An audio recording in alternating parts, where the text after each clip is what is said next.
This is the VW Passat GTE, the plug-in hybrid version in its latest iteration.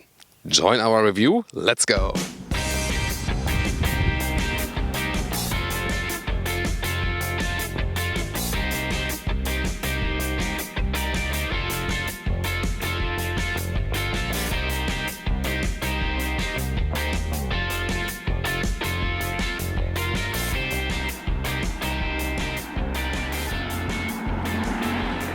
So the Passat GTE gets all of the facelift changes that all Passat versions get. For example, with a little bit different front right here, integrated headlamps, full LED, optional matrix LED, but just that the daytime running light, as in the previous pre-facelift version, is also at the lower part. This is, so to say, a unique point for the GTE models. The Golf also has that. And in the front you can already charge that new 13 kWh battery. So when you close the vehicle and open it, and then open it twice, so to say, then this front part is unlocked and you can open it with pressing it. And then we have the charging possibility right here for a Type 2. And well, it doesn't matter so much with the PHEVs about the charging time, because also a normal household plug will also do just fine. And it's also full in a couple of hours. So here the Passat GTE features a 1.4-liter turbo petrol engine TSI, which is not available anymore as a single combustion engine in the lineup, but here together with the electric drivetrain. All the orange elements you see, total system horsepower output 218 horsepower, and they promise 55 kilometers of pure electric range now. Well, realistically rather 40 kilometers plus. But very interesting, since they have this battery upgrade now, a higher electric range definitely given. And you can say it's maybe a little bit complicated to have both systems to carry around everything all the time. On the other hand, it is maybe a good transition if you just charge with a household plug, for example, and sometimes you can charge, sometimes not. Or if you can commute pure electric during the week and have some longer trips on the weekend or holiday trips, then you can use the combustion engine.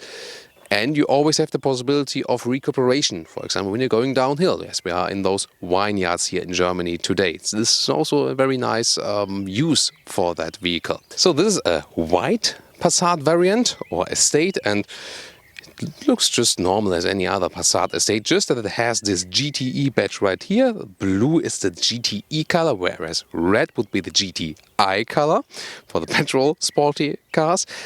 18-inch rims in this case. With this grey design, I think it also works quite well as a contrast to the white one here. And those ones here, the chrome frames around the windows, that I think looks pretty elegant, doesn't it? And in the rear, the GTE looks just like any other version of the Passat.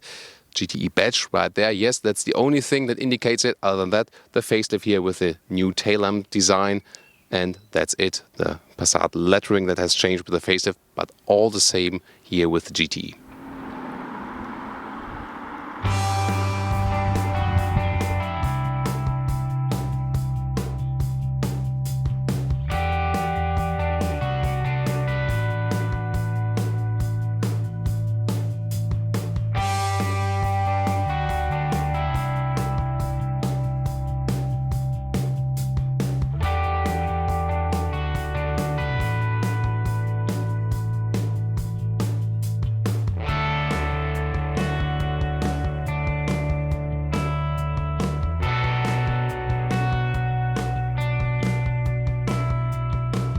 Now the interior of the GTE, we have some special inlets right here, so elegant design.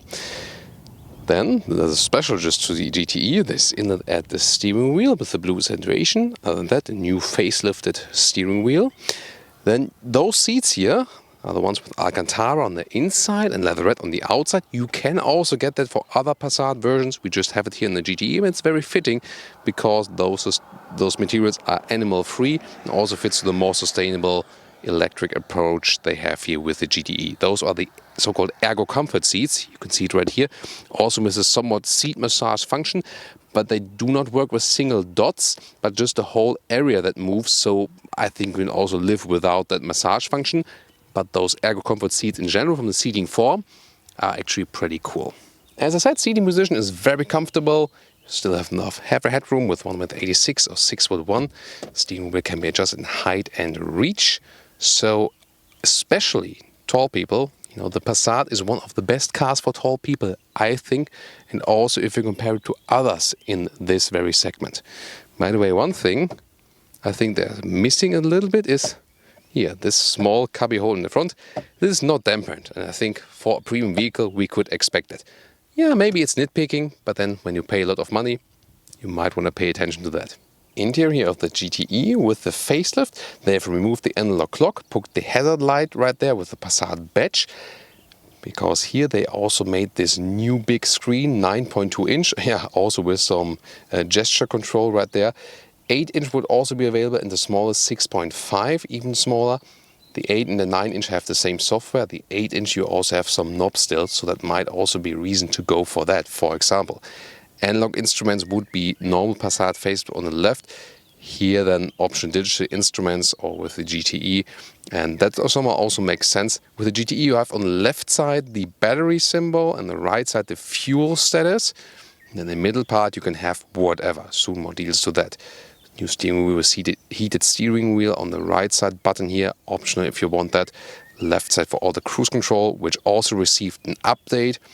Works up to 210 now with the semi-autonomous function, and a new travel assist button, which then also keeps you in the middle of the lane. But it's split with the normal lane changing warning and the active lane change assist. Very interesting. Middle part here, separate climate unit. Like to still have that one separately. Inductive charging platform, if you like that. USB-C, they all put it on USB-C now here, and also under the armrest, another USB-C charge point right there, cup holders. And then special GTE buttons here. If you have the GTE version, you have a GTE button that gives you the maximum boost, so petrol and electric most power at the same time. E-mode, when you want to drive only electric, for example in a neighborhood, or the hybrid mode, that is then doing that automatically. So when you accelerate slower, you stay in the E mode, and when you hammer it, it goes also in the petrol engine mode. And on the right side, very interesting, there's this acoustic warning, so to say, because when you drive very slowly, there's these new regulations, especially for blind people, that they can actually hear you, and it's always activated, but you can also deactivate it. Probably not possible anymore in the future, but here it's still possible. So the infotainment screen, CarPlay, either works with a cable, Android Auto as well, but now also wireless CarPlay available, so telephone connection either via Bluetooth or via wireless CarPlay, both possible now. The GPS looks like this. So here we go. Also with a nice visualization, zoom in and out like this, or go back to the normal zooming mode right here. And the GPS also led us quite well so far. And here, for example, you also have different views. Go back to the home screen, because I want to show you that you can also adjust this one here, what you want on your home screen actually. And reverse camera right here with nice resolution. If I turn on the vehicle, oh, that's off. Goodbye, Passat. Now turn it on. It's always hard to know if the GTE is on or not. So here, there I want to see that the lines are also adapting right there. Or there's also a separate camera button where I can activate it without the reverse gear. You can also have this view there when you're, for example, like in semi-off-road situations or so. And well, I had my smartphone initially in the back charger and under the armrest, but if I put it here to the front one is the one that does the connection to the Apple CarPlay. So when you plug it in right here at this USB charging point, then also the CarPlay automatically appears on the top part. Well, and if you want it wirelessly, here you go to your Bluetooth menu, and then it shows a code, say yes and yes on both devices. There it is, CarPlay. And it takes some seconds, and here we go. This is now the wireless CarPlay proof for you. It's good that it's available, and then it also makes sense that you have the inductive charging platform in the lower end, because before you had the cable connection anyway. Now also with the inductive charging, here we go, and then it makes really sense. Well, the good thing about those digital instruments is that you can also have the GPS map full size. That helps when navigating. Other than that, you also are flexible in different views and also can have some music info, the Apple CarPlay info, and so on. Everything here in the instruments, you're always pretty flexible, and it's also a very nice visualization. And you can also have this head-up display, which is displayed here in this separate layer that moves up and down if you have turned the car on or off. With plug-in hybrid vehicles, the question is always, do you sit differently in the rear, or when you have like a normal car which was made electric and later on, and it's the same seating position, plenty of legroom, plenty of headroom even if you're tall, so the same comfortable position as in all other Passat variants. You can also sit here somewhat in the sedan, just a little bit more headroom to the rear part than with the variant versions, so that definitely makes sense on a practical note. It always depends on the markets, like Germany and UK, a lot of variants, the estates are being bought. Some other markets like Turkey and Italy, also some more sedans, also in Eastern Europe. So it really depends on the country how popular a sedan or a variant is, but the variant will always be the more clever choice as for luggage and of course the headroom here also in the rear. You also have those nice Alcantara seats here at the rear. It is somewhat a single seat form here also in the rear compartments, so visually very attractive, and since the middle seat is not that comfortable anyway, I think it's also a good decision. And optional also a rear climate unit, even with rear seat heating, if you want to pay for that option. No compromise also for the trunk of the GTE. That's also pretty cool. By the way, this one here, the top part, it just moves a little bit backward for the first time. When you just open the hatch, it automatically does that. So you don't have to do it manually. This one, the second step, you have to do manual adjust. And the height is exactly the same here in the GTE. So no trunk height left. We also tested it here with the backpack, so you can also fit a backpack under the cover. That's quite nice. Then you can also flip those seats right here and have the maximum loading length. And the width, by the way, is approximately a meter right there. And then in the very front here, you can have the charging cables. It's also a clean solution. There you can store all the stuff for a household plug or also for the charging station, depending on where you want to do that. Just here now, in the back bar, where you could fit a replacement tire, there you can see that the battery is placed, where you have this black cover right there. But this is actually a good placement, and so neither legroom or headroom or trunk height, you lose nothing with the GTE as for the flexibility in the variant. Driving the Passat GTE is very interesting because at startup here, you hear nothing. You just put in the gear after you started the car. It's all silent, just as you know it from a pure electric vehicle. And that's of course pretty cool, especially when you're in your neighborhood and going front and back, searching for a parking spot or so on. Now, the combustion engine was activated because we also have the AC running. So the other electric consumers are also playing a role in when the combustion engine is being activated. And when we're going downhill, for example, it tends to shut off then and also use the recuperation. You can also see it in the instruments then. There's this charge meter. But you can also force it. If I go from this E mode here, and this, says that function is currently unavailable. Probably again because of the AC. It's pretty warm outside, 25 degrees at the moment. We have set it to 20 degrees, and let's just try it.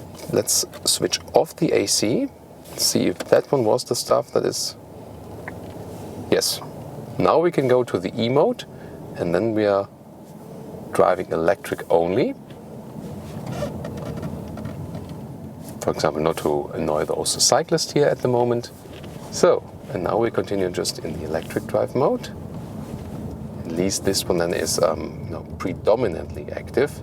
I see still that the RPMs from the engines are running. That's interesting. So sometimes it seems that you cannot decide, even though if you go to this drive electric mode. That's strange, isn't it? So when I hit the brakes, we're still on the RPMs. Very interesting. So this has, for example, changed when we were remote driving earlier. I think when the car is cooler itself, then it might also make a difference. So turn on the AC, because just because you're driving in a plug-in hybrid vehicle doesn't mean that you are not allowed to use the AC or something. This one will still be very important. So there's also a GTE mode, and the GTE mode, that one gives the maximum boost for the best acceleration. I'll show you that as soon as we can accelerate it a little bit more. Other than that, if you stay in the hybrid or in the E mode, obviously it doesn't make the biggest difference overall. It's rather about what situation the car finds at the moment. All the general driving features of the Passat, this very confident and calm ride, the agile driving handling, although it's not the smallest vehicle, this is the same all with the GTE, doesn't change it. We also have the DCC here, the dynamic chassis control, which is the adaptive suspension. That's pretty cool. We're in the normal mode at the moment, but you can also go, for example, to a sport mode to have a stiffer suspension. And in general, it adapts always according to the situation. And the facelift is more about the assistance systems that have been changed. That is definitely a very interesting aspect. And driving with the small petrol engine here is still fun because you have this electric boost. Charge, again here when I'm hitting the brakes. So when I'm going on the brakes, there's first recuperation. Then when I need more braking power, then also the normal brakes are being applied. When you go off the throttle, it's rather rolling. That's how it's said to be. And there now also the normal combustion engine shut off. Those ones here are still the shifting pedals. They do not have anything to do with the recuperation. It's for the normal shifting process. Also interesting. Let's see now, at the moment we're in the hybrid mode and still was shutting off the combustion engine. So it also does that automatically. Yeah, so I think it's not the biggest difference. And also with the GTE mode, when you floor it out, you also get power from the car, from both engines. So yeah, you can either play around with those modes if you like, but most of the time the car also does the job automatically. And now we are rolling all electrically, so to say. Now even getting some recuperation, and you can really enjoy the silence. Whereas from the outside, when you hit a speed of over 30 kilometers an hour, or like over 15 miles an hour, the tire rolling noise will be more significant than anything that comes from the combustion engine, unless you have like a true performance sports car or something. Now from the inside, you still feel a difference to a higher speed, like to about 70 kilometers an hour, 40 miles an hour, 45 miles an hour. Still, the electric vehicles or the plug-in hybrid vehicles, when they are in the all-electric mode, are still more silent from the inside experience. That also fits somehow to this cruising attitude of the Passat, although, as I said, it's definitely fun to drive it.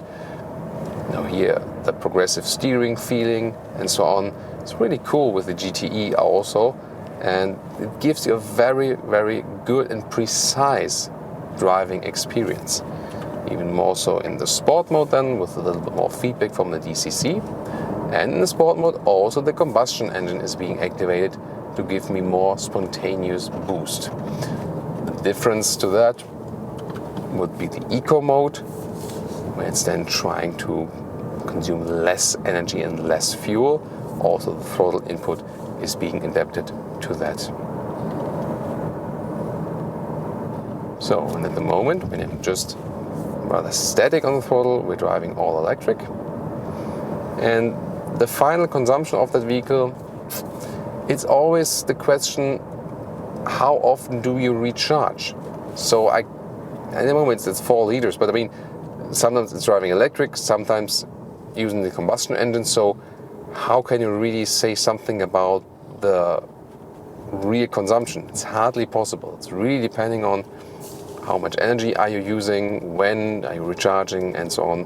What's then the driving profile, and so on. So for plug-in hybrid vehicles, it's really hard to say, definitely. But it's somehow a cool driving experience using this recuperation. Sometimes you also draw yourself back a little bit because you say, you want to rather drive in the electric mode, make a game of it, so, for example, especially when we're here now in some city neighborhoods. We also know that we're a little bit more silent, and we also don't have any local emissions, so that can be a good mix. And as soon as we get on the motorway, I can use the combustion engine once again then. So I've driven this car here at the launch in Amsterdam, I think it was 2014 or 2015, and was already quite convinced of it because I like the combination of all of it. Again, I said earlier, you can discuss if the PHEVs are really very useful. You can say both. You can say they combine the best of both technologies, but you can also say they combine the disadvantages of both technologies. And actually, both arguments are true. So I think it rather depends on your personal situations, how you are using the PHEV, and if it really makes sense for you. But here now also, although it's getting a little narrow, you're still feeling quite good and confident with the Passat. It's such a nice and smooth ride, and the GTE makes it even nicer and even smoother. So I can just support that. We can also drive this electric battery just empty for you and see how that goes then. It was not entirely totally filled up when we got the vehicle here, but let's say like 80% or something it was charged, so we can also then later say how much effective electric range it had so far. Now we're getting also a little bit more speed, where I can also show the GTE boost. So I'm activating the GTE boost, and with the acceleration figure is somewhat more than 7 seconds to 100 kilometers or 62 miles an hour, and that's comparable with the 190 horsepower variants of the diesel or the petrol engine or so. So here there's also a nice task, 50 kilometers to 120.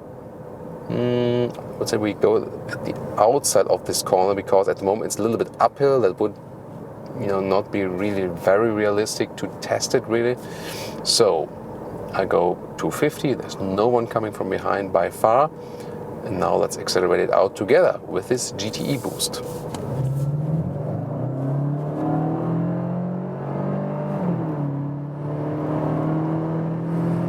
Plop, that's it, 120. And this was quite decent. Olga's also satisfied. Impressive.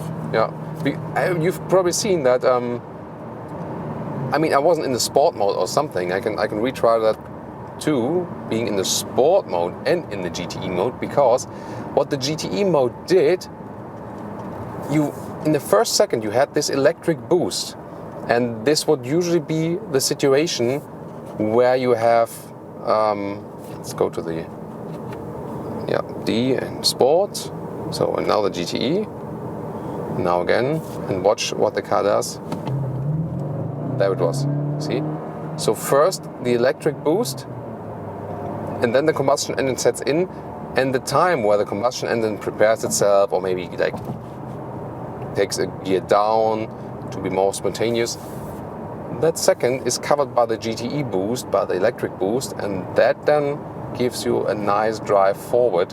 Whereas when we just have the combustion engine, it would just, it's not a turbo lag. It's more like a shifting lag. We had that subject before. Definitely very interesting. By the way, if you use the gear selector here, the middle one, so either when you're in the D mode, you just go forward and the car rolls rather, just a little recharge depending on situation. When B mode is biggest recuperation, for example, when you know that you're going downhill for a longer time. So, and now we'll empty that GTE, so to say, the battery, and see, how far we can get with that. I'll also go to this E mode, where I really prefer to stay in electric mode, drive it all empty, see how far that goes, and then also how will the car behave when it's completely empty. And from the normal pure electric driving, what will then happen?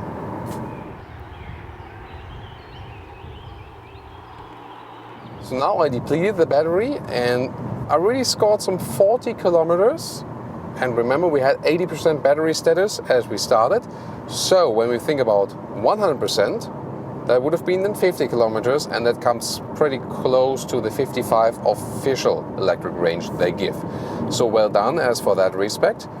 And definitely a significant increase if you think about the pre-facelift Passat. So that really makes a big difference. And when you then just drive on the 1.4 liter turbo petrol engine, we can score a minimum consumption with cruise control on the motorway of about 6 liters on 100 kilometers. So something more than 30 mpg US and more than 40 mpg UK. And that is also similar if you use any other single combustion engine from their lineup here, from the petrol side. So you can also drive it just as a normal petrol engine and won't make a big difference. Of course, the 1.4 liter TSI is one of the older ones, but then of course also a more refined one. Yet I'm a fan of a little bit more displacement if you just compare the petrol engines. So I would rather, if you just pick a petrol engine, rather pick the biggest displacement, but then with the lowest horsepower spec to save some money, and because it's still the same engine then. But you see, it still works also when the battery is depleted. And I mean, on the motorway it doesn't make any advantage then when you have the GTE and the battery is depleted. But if you then think about like going uphill and down and so on, then you would have the chance to gain back some battery status when you're going downhill by recuperation or regenerative braking, how I also call it. And otherwise, when you're just with the combustion engine, it's lost, you know, the power is lost. So you can gain back something, then it makes even more sense. And if you think about stop and go, then the GTE will also make somewhat sense, because you always get a little bit more power in the battery, then it's you give it away again, and so on. It goes back and forth, even if you do not recharge it. So yes, in a way, the GTE will still help you if the battery is depleted. We also made the experience with some other plug-in hybrid vehicles. But of course, it doesn't make the biggest sense then, because you're also carrying it around with you. But obviously, the weight difference does not make such a big difference on the pure combustion engine consumption.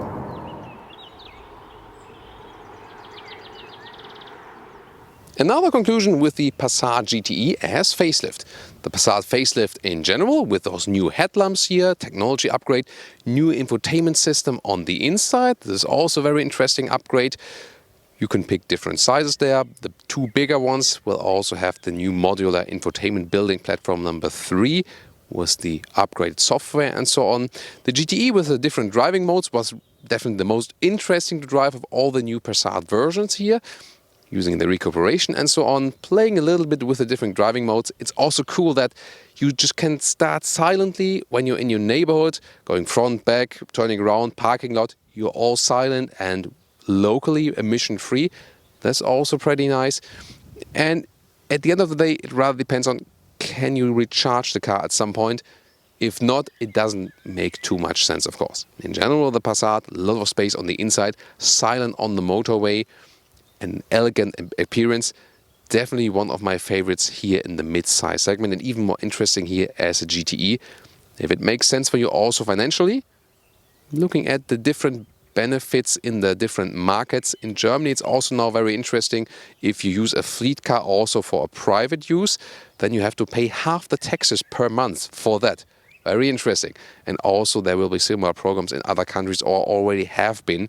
And it depends on how much sense the PHEV makes for you.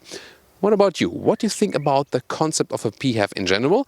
And hear about the Passat GTE. And also tune in to other videos about the Passat facelift. We'll show you also more versions. Thanks so much for tuning in. See you next time.